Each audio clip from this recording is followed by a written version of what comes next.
Merci beaucoup Fanny pour l'introduction.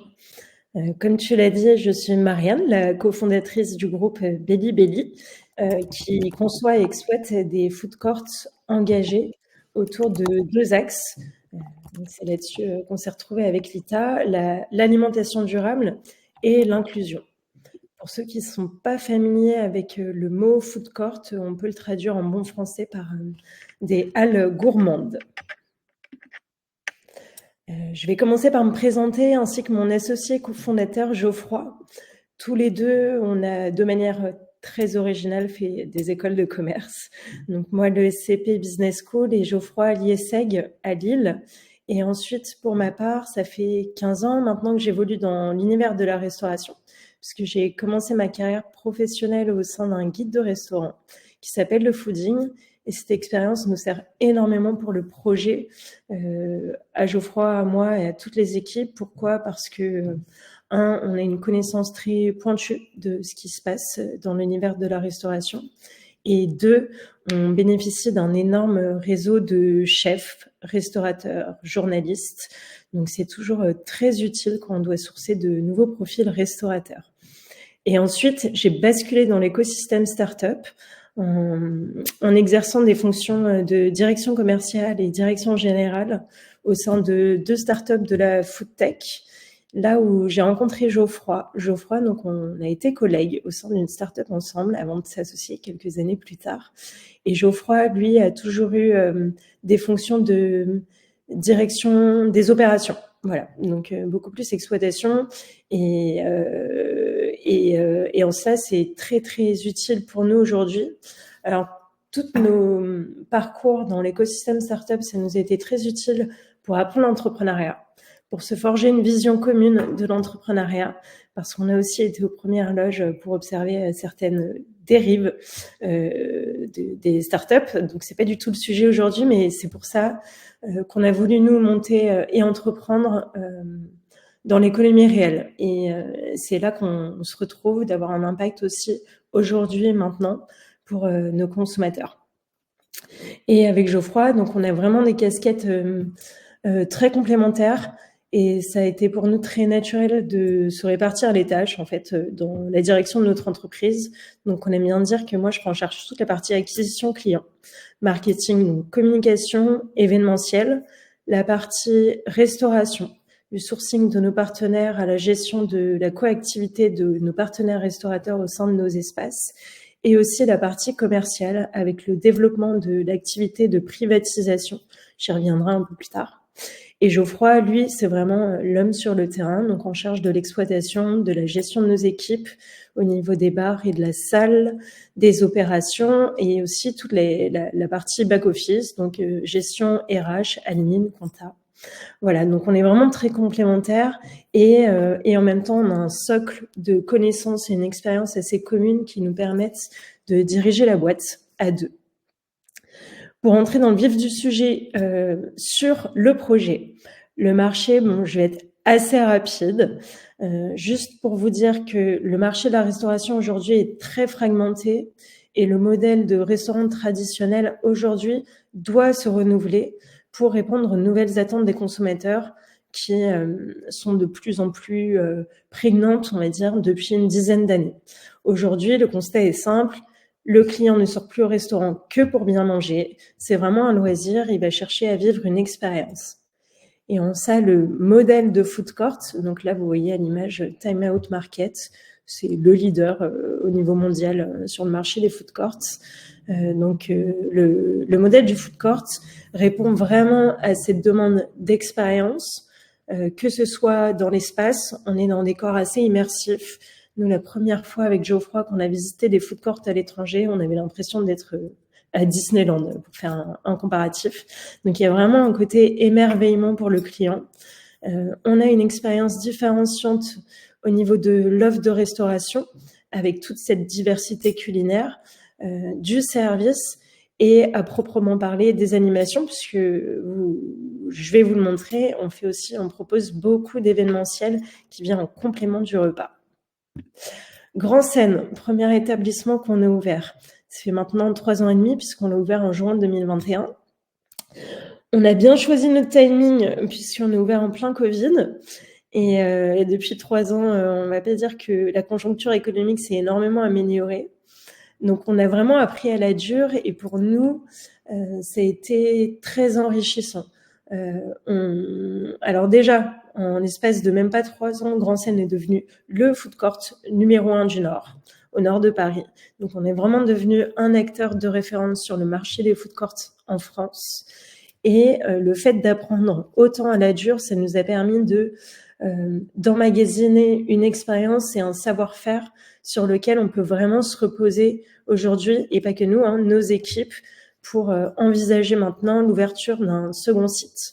Grand Seine, en quelques chiffres pour vous situer, si vous n'êtes jamais venu à Lille, c'est en plein centre-ville, à 3 minutes à pied de la Grande Place, le cœur névralgique de Lille. C'est 350 000 clients en 2023.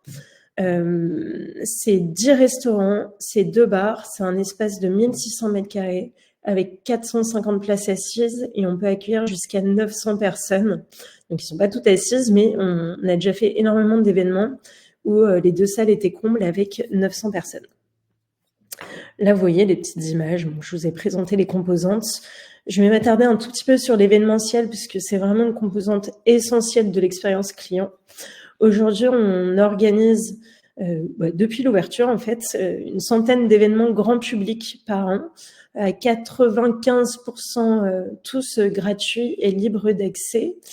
Et l'événementiel pour nous, c'est essentiel pour notre activité parce que ça permet d'attirer des nouveaux clients.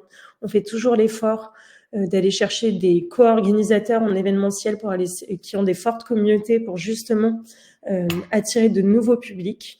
Ça permet de donner envie à nos clients de revenir plus souvent, tout simplement. Et ça permet de prolonger le temps de consommation sur place. Depuis l'ouverture, on a aussi réussi à créer des temps forts qui sont devenus des rendez-vous incontournables pour les Lillois et plus. On a même des touristes qui viennent à certains de nos événements chaque année. Et par exemple, moi j'ai envie de vous parler du festival gastronomique qu'on organise chaque année en juin, qui s'appelle Feu. Et cette année, on a réussi à accueillir plus de 4000 personnes pendant le week-end et c'était assez génial. Et les gens reviennent. On a eu beaucoup de gens qui étaient venus lors de la première édition et donc on s'attend à encore plus l'année prochaine. Donc maintenant, je vais aborder un peu les volets éco-responsabilité. RSE, donc sur la démarche éco-responsable. Vous voyez à l'écran toutes les actions qu'on met en œuvre au quotidien depuis avant même l'ouverture du lieu et ensuite en exploitation. Le point le plus important pour nous, c'est la charte éco-responsable qu'on a signée avec nos partenaires restaurateurs qui nous engagent à travailler au maximum en circuit court. Un super exemple, l'exemple le plus parlant, c'est le chef Florent Laden qui est connu pour être terroiriste avec tous les établissements et qui a posé ses valises chez nous. Voilà, donc c'est vraiment tout est local à moins de 200 km et tous nos restaurateurs, vraiment, il y a une entraîne en plus qui se crée au sein du food court justement pour sourcer au mieux ses produits, pour sourcer toujours les meilleurs producteurs, faire travailler les petits artisans. C'est pareil d'un point de vue boisson. Alors on me dirait pour la bière, c'est assez simple dans le Nord. On n'a pas eu de problème à trouver plein de microbrasseries artisanales là-dessus, mais en tout cas, on le fait sur toutes nos boissons. On fait beaucoup de choses maison aussi. Et important pour nous cette année, enfin, Fanny va me dire enfin, on va pouvoir se passer de tout contenant jetable parce que on n'avait pas pu mettre en place une plonge commune et la vaisselle, la vraie vaisselle en fait au début. Pourquoi? Parce que en fait on n'avait pas les sous. Et là on a réussi à réunir, c'était un peu plus de 100 000 € comme investissement cette année. Les travaux sont finalisés. Et donc, on se passe du jetable, c'est imminent. Là, dans 3 semaines, on est en train de recruter nos plongeurs. Ça sera le cas dès l'ouverture, dès le jour 1, par contre, pour le second site. Quelque chose qui nous tient à cœur aussi avec Geoffroy et qu'on a pensé dès le début, en fait, c'est de se dire que moi qui côtoie des chefs et des restaurateurs depuis 15 ans maintenant, que ce soit dans le pro comme dans le perso, Je sais que beaucoup galèrent parce que c'est pas des entrepreneurs, c'est des bons cuisiniers et quand ils se lancent à leur compte, souvent ça plante parce que on les a pas formés au métier de gestionnaire, de chef d'entreprise. Et donc, c'est le format du food court. Déjà, c'est assez chouette puisque ça permet de se lancer pour un investissement moindre et d'être dans un écosystème rassurant et porteur. Et nous, en tant que Grand Seine, on les accompagne sur le métier de chef d'entreprise. Et l'exemple le plus parlant, c'est Rim et Bassem qu'on voit en bas de l'écran, qui sont réfugiés syriens, que moi j'ai rencontrés dans le cadre de bénévolat au sein d'une asso et qu'on accompagne depuis avant même l'ouverture de Grand Seine, en fait, depuis début 2020, à construire leur projet professionnel. C'est même aller jusqu'à les aider à obtenir leur financement, le recrutement, construire une carte, etc. Et ça, pour nous, ça nous nourrit et ça nous permet aussi, en fait, de voir... en fait, c'est gagnant-gagnant. Plus ils performent, plus nous aussi, on est content et on va gagner de l'argent aussi. Donc, enfin, voilà, ça fait partie de nos valeurs, mais il y a aussi un côté très pragmatique à le faire. L'écosystème vertueux, bon, voilà, le slide est assez parlant, mais je vais pas trop passer dessus. Acteur local engagé. L'inclusion, pour nous, au début, on le faisait de manière juste très spontanée et naturelle. Depuis, on le structure et on continue de le structurer beaucoup plus. Dès le départ, en fait, on s'est rapproché de tous les acteurs locaux pour bosser avec eux main dans la main pour arriver à recruter des personnes aussi éloignées de l'emploi. Et par exemple, là, pour vous dire, là, la semaine prochaine, je vais à Lille aussi pour organiser on organise un job dating avec les missions locales de plusieurs villes, la métropole de Lille et France Travail. Et ce job dating, il est fait de manière assez rigolote pour en fait casser les barrières psychologiques à l'exercice du job dating. Oui, alors pardon, les candidats, c'est des jeunes éloignés de l'emploi et les bénéficiaires du RSA. Et en fait, on leur fait faire des ateliers un peu sympas. Là, on le voit, Fabrique ta pizza, par exemple, pour les détendre avant de passer à l'exercice du job dating. Et ça, c'est quelque chose qu'on fait tous les ans et il y a énormément d'actions qu'on fait sur l'inclusion et notamment par l'événementiel, en fait. Là, je pense par exemple à un dîner dans le noir qu'on a organisé cet été pour sensibiliser au handicap et on a eu beaucoup plus d'inscrits que ce à quoi on s'attendait. On a dû se débrouiller pour accueillir plus de personnes, donc c'était super. Donc ça, c'était super. Les chiffres aussi. Je passe à la partie chiffres. Le business model. Avec Geoffroy, on a monté notre business model pour exploiter nos lieux. On n'a pas réinventé la roue. Ça sert à rien. Il y a des gens qui le font très bien. Je vous parlais de Time Out Market, c'est exactement ce qu'ils font, c'est ce que le business model adopté par 70% des acteurs sur la place. On prend en charge la partie bar. Donc, nous, on perçoit 100% des revenus des bars. Pourquoi on prend en charge la partie bar? Parce que c'est beaucoup plus simple à opérer le métier du bar que celui de la restauration. La restauration, on sous-traite. Chacun son métier, chacun son expertise. Et donc, auprès de nos 10 partenaires restaurateurs, on perçoit une redevance fixe et une redevance variable qui était de 10% jusqu'à présent et qui va augmenter à 12% avec l'implantation de la planche pour couvrir tous les frais de fonctionnement. Pour eux, c'est un all-inclusive, tout inclus. Voilà, et ça leur permet de se concentrer sur le métier de restauration pure et simple.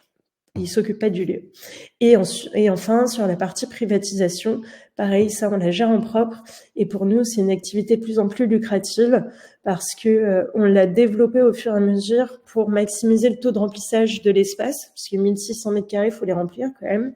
Et on a énormément de demandes d'entreprises pour organiser leurs événements privés en semaine quand l'espace n'est pas plein, et ça nous permet de leur dédier une partie de l'espace sans pour autant couper le food court à nos clients habituels. Là, le tableau est assez invitable en visio, mais en gros, c'est le compte de résultats de Grand Seine et pile ou face, ça va se décomposer exactement la même chose. Quelques chiffres importants en 2023. On a fait, là, vous le voyez là, 2,3 millions de chiffre d'affaires. Alors, l'établissement en tant que tel génère 4,6 millions euros de ventes quand on additionne les ventes effectuées par les restaurants et les nôtres. Donc, nous, on capte 50% de la valeur créée aujourd'hui. Et l'année 2024, je vais pas vous mentir, elle a été catastrophique pour la restauration. Et quand tout le monde fait -10, -20, -30, même des enseignes historiques, nous, bon, on n'est pas en croissance, mais on est stable. On est stable et on a été suffisamment malin et en fait, on a trouvé des solutions pour pallier la baisse de consommation, de pouvoir d'achat, etc., en allant chercher plus de chiffre d'affaires sur les privatisations, notamment. Donc là, on est vraiment très content de ces chiffres, notamment liés à notre démarchage commercial, et aussi parce qu'on est, grâce à nos événements, à la notoriété accrue de Grande Seine, on a pu aller chercher, là, dans le CA autre sponsoring, des sponsors pour nous aider en termes d'échange, de visibilité, de marque, mais tout ça de manière faite très intelligente, aller chercher des revenus complémentaires. Donc, ça nous permet aujourd'hui de rester stable sur le chiffre d'affaires. Et alors là, je fais un zoom sur le bas de tableau pour comprendre sur la rentabilité. On voit avec l'indicateur de l'EBITDA. Donc, vous voyez que en 2023 et en 2024, Grand Seine, qui supporte un seul établissement, supporte toutes nos charges de structure qui sont importantes. C'est inhérent à notre modèle. On a toujours voulu ouvrir plein de lieux pour amortir ces charges de structure. On n'est pas encore rentable. On n'est vraiment pas loin.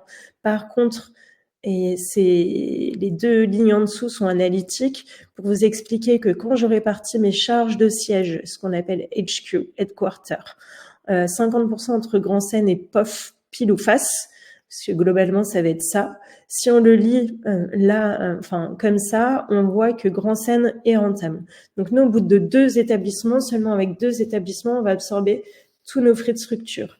Beaucoup de groupes de restauration comme Big Mama, qui est le groupe de restauration le plus connu, je pense aujourd'hui en France, aiment beaucoup présenter leurs chiffres en retirant les charges de siège. Bon, elles existent quand même. Donc nous, ce qui nous intéresse, c'est plutôt ça. Et les groupes de Big Mama, voilà, affichent là, ce qu'on attendra, nous, en 2026. Grand Seine a encore beaucoup de potentiel, d'ailleurs, puisque le centre-ville de Lille est une zone en pleine revitalisation, avec des problématiques propres à n'importe quel centre-ville aujourd'hui. Et donc, nous, on espère surtout on attend d'atteindre nos vitesses de croisière fin 2027, plutôt. Pile ou face maintenant, second établissement, qui en fait est déjà bien enclenché. Pile ou face, pour nous, c'est l'opportunité de grandir tout en restant dans la même région. Donc de grandir, mais de manière rassurante. Pourquoi ? Parce que, on va pouvoir capitaliser sur une notoriété locale qui est déjà très importante, donc beaucoup plus simple d'attirer des clients à l'ouverture. Et de capitaliser sur nos équipes aussi sur place. C'est beaucoup plus simple géographiquement de se déplacer dans 2 sites qui sont assez proches. Et pour autant, pile ou face s'implante dans une zone de chalandise bien différente à celle de Grand Seine, puisque là, on est à Leuzen, frontière Villeneuve-d'Ascq. Ça dépend de quel côté du trottoir vous vous mettez. Qui est la plus grosse, Villeneuve-d'Ascq, plus grosse agglomération de la métropole lilloise. On est cette fois-ci dans une zone de bureaux qui concentre tous les sièges sociaux, les plus gros sièges sociaux de la région. Donc, on retrouve toute la galaxie des Mulliers, les sièges sociaux, Leroy Merlin, etc. Donc, il y a une zone de chalandise très mature avec énormément de bureaux, énormément de demandes pour de la restauration comme nous, sachant que l'offre aujourd'hui, c'est Pizza dell'Arte, Hippopotamus et j'en passe, donc vraiment bas de gamme. Il y a une vraie grosse demande. Et en termes de loisirs, on est à côté du stade Pierre-Mauroy qui draine un flux incroyable. On est à côté d'un centre commercial qui cartonne. Hein, c'est le centre commercial V2, c'est le plus gros aussi de la région. Et en fait, c'est hyper accessible en voiture. Et alors ça, c'est pas du tout écolo, mais les gens se déplacent essentiellement en voiture sur la métropole lilloise. Et pour beaucoup, ne sortent plus dans l'île parce que bouchons et difficultés de stationnement qu'on n'a pas du tout ici. Donc vraiment, on va être sur 2 zones de chalandise bien distinctes avec des flux clients qui sont pas du tout les mêmes. Pile ou face, ça s'appelle pas Grand Seine bis. Pourquoi ? Parce que quand on ouvre un lieu, on veut s'implanter vraiment dans un micro-territoire pour que les gens puissent se l'approprier. Et même si on n'est pas loin, Je viens de vous l'expliquer, c'est pas forcément la même clientèle et ça servait à rien pour nous de faire un second food court, c'est tout pareil. Donc la partie immergée de l'iceberg, 75%, ce que vous ne voyez pas, c'est exactement pareil pour nous. On duplique, on réplique, c'est tous les mêmes process. Par contre, les 25%, ce que vous allez voir, la partie offre de restauration, là, ça va être différent. Donc là, cette fois-ci, vu la zone, on a 2 étages. Donc en bas, c'est le food court de 500 places, 300 en intérieur, 200 en extérieur. Donc ça, c'est le face, enfin, ça a changé. Et à l'étage, avec son entrée distincte, c'est le bistrot 230 couverts. Toujours même ADN, proposer de la très bonne nourriture à prix très accessible. Par contre, c'est 2 salles, 2 expériences. Une fois, on peut venir déjeuner au food court en début de semaine et prendre le temps de faire un restaurant au bistrot en fin de semaine, le vendredi. Pile ou face pour nous, c'est une super opportunité parce que c'est le groupe Kiabi qui est venu nous démarcher, qui est venu nous voir il y a 1 an et demi de cela. Parce que Grand Seine aujourd'hui, on va pas se mentir, c'est une super vitrine pour tous les promoteurs. En fait, tous les mois, on a des sollicitations de promoteurs pour nous proposer des projets immobiliers. Donc, c'est très rassurant pour la suite. Par contre, faut pas mettre la charrue avant les bœufs. Et le groupe Kiabi, en fait, on s'inscrit dans le cadre du projet immobilier de leur siège Monde. Donc, c'est-à-dire que là, en face de Pile ou Face, je vais faire défiler un peu les photos pendant que je parle.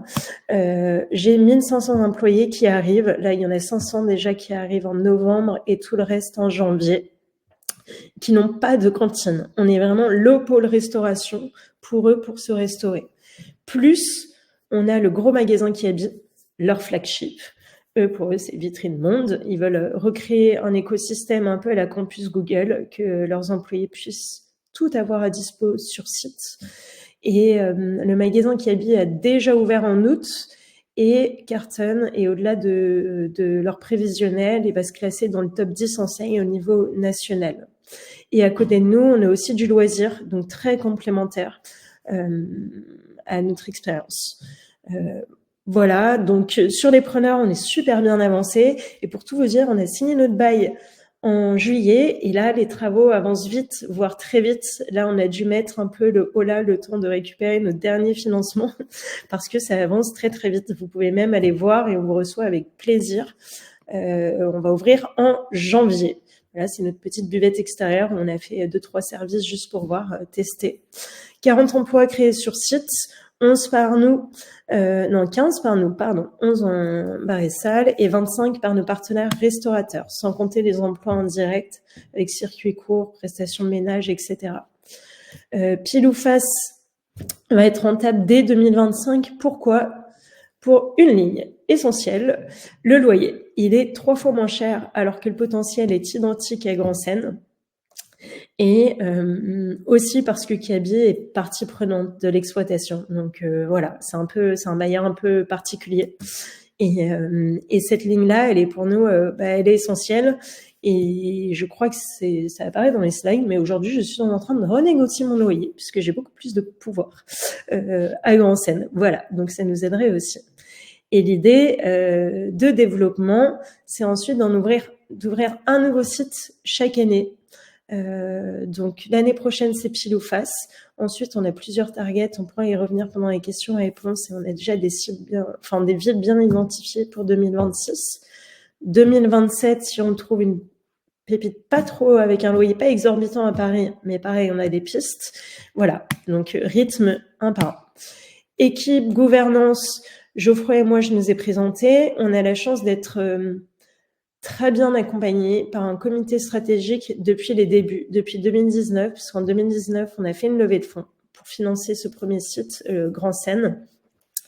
Et on a la chance d'avoir un comité stratégique bienveillant qui nous aide à prendre du recul, qu'on voit très régulièrement. En ce moment, c'est plutôt toutes les 2 semaines, mais sinon, c'est à minima 1 fois par mois. Rémi Santoni, qui représente le groupe Kiabi. Donc ça n'a pas été une mince affaire, mais on a réussi à les faire entrer à notre capital. Donc c'est quand même un acteur de poids et très rassurant pour la suite. Donc ils sont entrés au capital cet été. la levée de fonds à laquelle vous avez participé, j'espère, avec l'ITA. Olivier Nins, qui représente le fonds d'investissement Finorpa, qui nous accompagne depuis le début et qui a remis aussi cet été. Édouard Katz, qui nous aide énormément avec son expertise métier, puisque Édouard est à la tête d'un groupe de restauration qui fonctionne très très bien depuis 15 ans.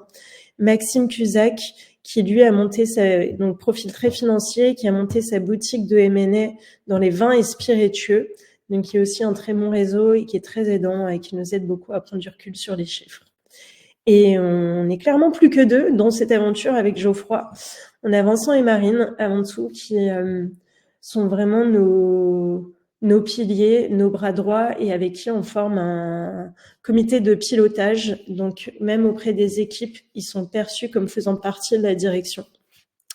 Maxence, qui est le directeur de site de Grand Seine et qui est avec nous depuis le début, depuis l'ouverture. Il a été manager et promu il y a maintenant presque 2 ans, directeur de site chez Grand Seine. Joséphine, qui alors souvent je dis Vincent est mon bras droit sur le marketing, Joséphine c'est mon bras gauche sur pilotage de la coactivité des restaurants et sur toute la partie gestion de la partie commerciale, privatisation. Aujourd'hui, moi je suis vraiment beaucoup détaché de l'opérationnel grâce à ces personnes. Et Adrien qui est notre homme clé pour l'ouverture de Pile ou Face, puisque ça va être l'équivalent de Maxence sur ce second site. Et Adrien, c'est quelqu'un de génial qui a rejoint l'équipe il y a 6 mois maintenant, qui est manager actuellement à Grand Seine, qui a été le directeur d'établissement du Beerbug de Florent Ladel, encore ce chef très connu dans le Nord, dans le Vieux-Lille. Et on a la chance de le compter déjà parmi nos équipes. Et donc, en fait, c'est là où on a pu créer un peu, c'est pas un graduate programme, mais tout un chemin de progression pour être sûr qu'ils soient bien en place et qu'ils connaissent parfaitement le lieu dès l'ouverture. Bon, la communauté, voilà, il y a régulièrement, on est bien servi par la presse locale et nationale. Sur la levée de fonds, je vous présente les choses comme on présente aux banques. Un tableau emploi-ressources sur l'investissement initial. 75% d'investissement, c'est travaux d'aménagement, équipement. Donc voilà, ça c'est 75%, c'est le gros morceau avec une grosse partie finançable en crédit bail. Et sur les ressources, on a bien avancé aussi. Donc en vert, c'est ce qui est coché. On est lauréat Réseau Entreprendre Nord avec Geoffroy. Ça aussi, c'est des super accompagnateurs pour nous, pour le projet, pour notre quotidien d'entrepreneur. Donc, on a bénéficié d'un prêt d'honneur auprès d'eux. On a validé un prêt distributeur auprès de notre distributeur local Vandendrich. On a effectué donc cette levée de fonds très importante de 1 million, quasiment 200 000 euros auprès du groupe Kaby, Finorpa, nos investisseurs historiques et de nouveaux investisseurs de poids. Donc, l'ITA viendrait compléter cette levée de fonds aux mêmes conditions. On a validé, puisque c'est inscrit dans notre bail commercial, une prise en charge de 100 000 euros de travaux par notre bailleur. Et sur la commercialisation avec nos futurs preneurs, effectivement, en fait, on leur fait payer des droits d'entrée, donc à hauteur de 100 000 et 200 000 en tout, pour tous les preneurs qui leur permettent de se projeter au moins 6 ans, en fait, sur le site. Voilà. Donc maintenant, l'ITA qui est en cours.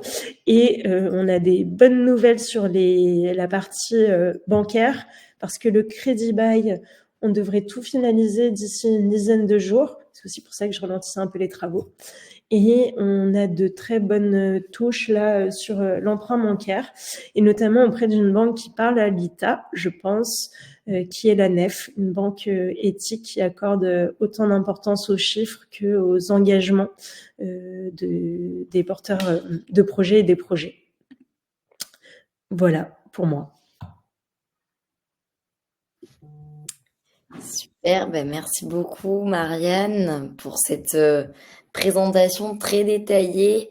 Et on est ravis chez l'ITA de participer au financement de Belli et du coup de permettre à des particuliers d'investir au capital. Donc pour rappel, donc il s'agit d'un investissement en actions qui est éligible à la réduction d'impôt de 18% du montant investi sur votre impôt sur le revenu 2024, puisque donc on va faire une levée de fonds sur la fin d'année qu'on clôturera avant le 31 décembre. Ce sera bien au titre de l'impôt 2024. Donc voilà, avantage fiscal intéressant, en plus d'avoir une potentielle plus-value à la sortie, donc à horizon 5 ans environ, lorsque il y aura un scénario de liquidité qui s'offrira aux investisseurs. À ce moment-là, vous pourrez, on l'espère, revendre plus cher que ce que vous avez acheté cette année. Donc, sans plus tarder, nous allons passer à la phase de questions-réponses. Donc, dans le mail d'invitation à ce live meeting, vous aviez la possibilité de poser des questions en amont, notamment pour les personnes qui ne pourraient pas être présentes. Donc, je vais introduire avec 3 questions sur 3 thématiques différentes qui balayent un peu large. Et donc, ça vous laissera le temps d'inscrire vos questions dans l'onglet dédié si vous en avez. Vous pouvez les poser maintenant. Donc déjà, Marianne, une question sur du coup le modèle opérationnel chez Grand Seine. Donc le modèle actuel repose en partie sur la performance des restaurateurs partenaires. Est-ce que vous mettez des dispositifs de soutien en place pour s'assurer que les partenaires réussissent et donc que les revenus soient stables? Oui, alors la première chose, c'est que dans les redevances que les restaurateurs nous reversent, ça inclut tout un tas de services, y compris la location de leur caisse, leur système d'encaissement.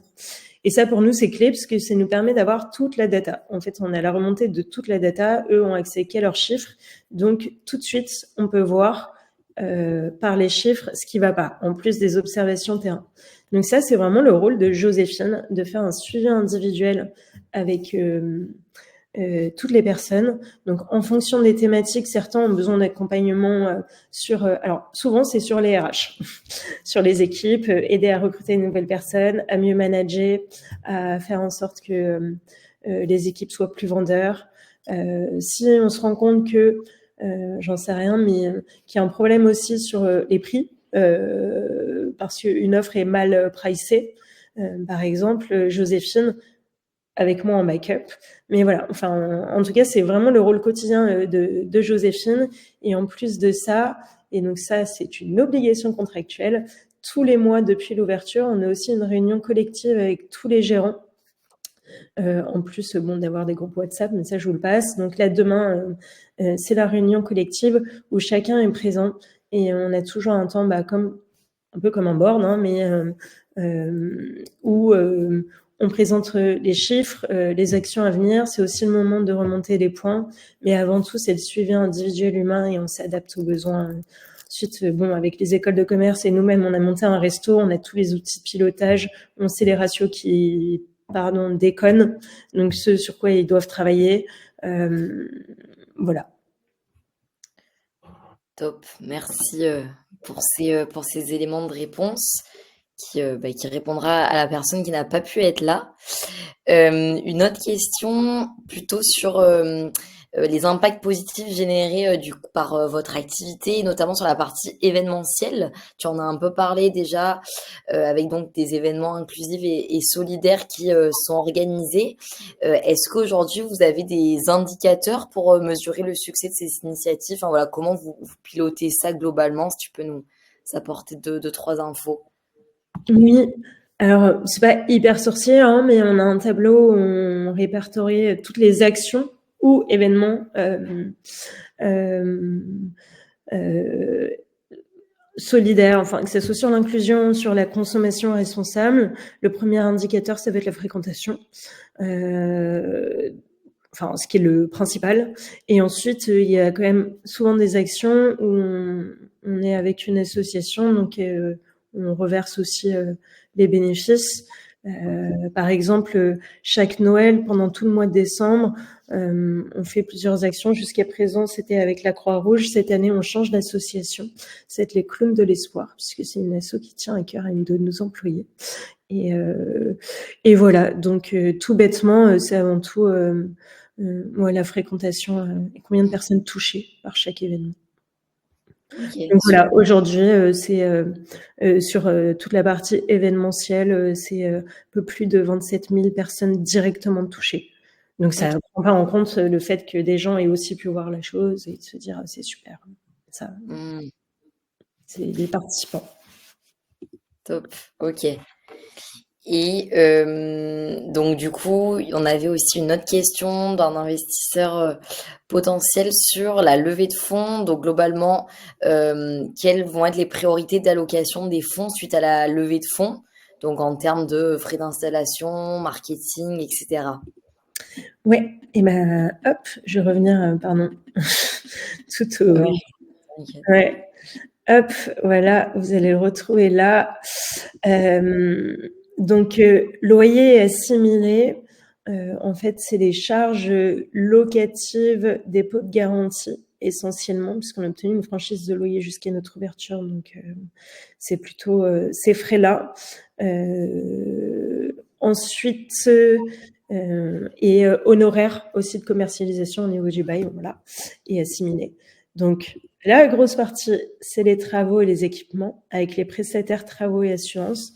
Donc c'est des gros bébés à chaque fois. Donc on a des architectes, des bureaux d'études, pas mal d'assurances, des bureaux de contrôle, et cetera.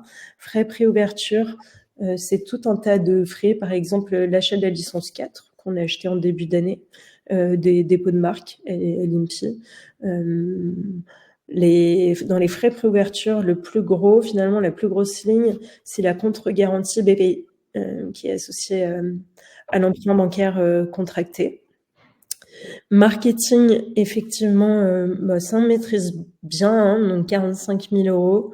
Enfin, je sais pas, ça paraît peut-être peu pour certains, mais en tout cas, nous-mêmes, tout ce qui est relations presse et influence, on gère tout en interne maintenant. On a que des gros dossiers, on le fait très bien, on est tout internalisé, voilà, avec eux. Mon alternante, ça va très bien, et moi qui prends le relais pour les prises de parole. Et ensuite, il y a toujours provision travaux et solde de trésorerie. Voilà. Donc ensuite, si vous me posez la question de à quoi vont servir Mmh. l'ITA, oui, pardon, en frais de préouverture, il y a aussi les quelques salaires qui sont directement imputables à POF, à pile ou face, qui sont inclus dedans. Et bien, l'ITA, ça sert surtout pour ces parties-là, comme la levée de fonds, pour tout ce qui n'est pas financé par les banques, en gros. Les banques, elles vont financer cette partie-là. Mmh. Moins. On voulait apporter un peu plus de 50% en fonds propres, quasi fonds propres, parce que le marché est un peu tendu et aussi puisque on n'a pas envie de se plomber avec un taux d'endettement trop élevé aussi. OK, merci pour ces infos en plus. Et puis, on avait eu, une question dans le chat de Maud, mais je pense que c'était avant que tu arrives sur la partie financière, mais qui demandait quels sont les coûts fixes et variables associés à l'exploitation d'un établissement comme Grand Seine. Je sais pas si Oui, tu peux compléter ouais, peut-être, pas de problème. Bah, je me suis mise alors sur Pile ou Face, c'est pareil. Les coûts variables, achat de marchandises au niveau des bars. Donc que ce soit les boissons, comme on vend aussi au niveau des bars des produits coffee shop, enfin pâtisserie et apéritifs. Charges privatisation événementielle, en fait, ça vous paraît assez élevé. Pourquoi? Parce qu'on est le seul interlocuteur pour les clients, privatisation, et du coup, en fait, on repaye au resto ce qu'on leur doit. Mais au final, il y a plein de enfin, sur les charges privatisation événementielle, ça peut paraître démesuré, mais c'est juste pour expliquer que nous, on encaisse ce que le client nous paye sur toute la partie plat, et ensuite on reverse au restaurant, d'où le différentiel, voilà. Et frais directs sur vente, c'est des frais bancaires sur les transactions, enfin frais de CB en gros. Les charges fixes, charges du lieu qui sont toujours importantes. Donc il n'y a pas uniquement le loyer, il y a tout ce qui est assimilé aussi, et tout ce qui est entretien, services de nettoyage, maintenance, réparation, électricité évidemment, eau, charges du perso. Marketing, c'est essentiellement des charges liées à l'activité événementielle. Et charge de structure, la plus grosse ligne, c'est la partie expertise comptable. Ok, Je sais pas si ça répond à la oui, question. merci. Je pense que oui. Et puis dans tous les cas, c'est disponible le détail est disponible dans le pitch deck téléchargeable sur l'ITA aussi si besoin. Et il Voilà. me semble, Fanny, que dans le dossier ensuite d'investissement, Oui, on partage aussi les Excel, etc. pour c'est ceux ça, qui tout à veulent fait. des milliers de lignes. Voilà. Oui, c'est ça, tout à fait. Justement, j'allais vous le dire. Donc, sachez, voilà, pour les personnes intéressées par la levée de fonds, vous aurez à disposition un dossier d'investissement en phase de collecte. Donc là, on est toujours en phase de pré-collecte, mais plus pour longtemps. La holding est en train d'être finalisée. Donc, la holding qui va rassembler les investisseurs de l'ITA. Voilà, donc on a précollecté presque 150 000 euros. Vous allez pouvoir souscrire ensuite directement, donc d'ici quelques jours, si vous avez déposé une intention d'investissement dans le projet sur l'ITA, vous recevrez un mail en priorité pour aller souscrire. Donc voilà, et n'hésitez pas à ce moment-là à parcourir justement le dossier d'investissement qui reprendra de manière assez détaillée la partie financière, tout le business plan, etc.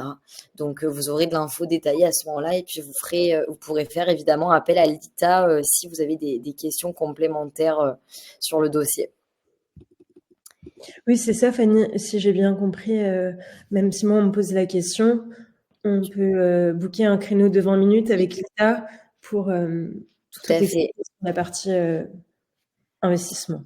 C'est ça, tout à fait. Vous avez un accès à un service gratuit, un appel téléphonique, donc avec une personne de l'équipe de l'ITA et qui peut voilà, vous accompagner, que ce soit sur la partie assistance pour compléter votre profil, investir, etc., mais aussi sur toutes les questions liées à l'investissement.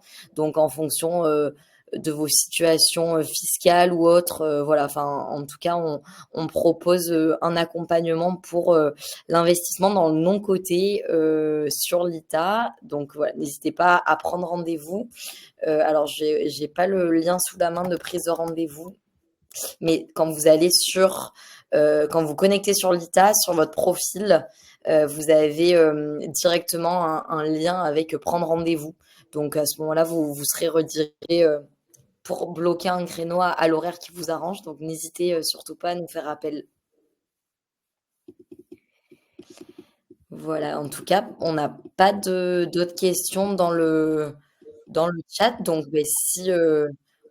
si ça va aux participants, on va pouvoir clôturer, à savoir dans tous les cas que vous avez encore la possibilité donc de poser des questions directement à l'équipe aussi de Marianne sur la fiche projet de l'ITA. Donc, sur le site, vous avez un onglet questions-réponses.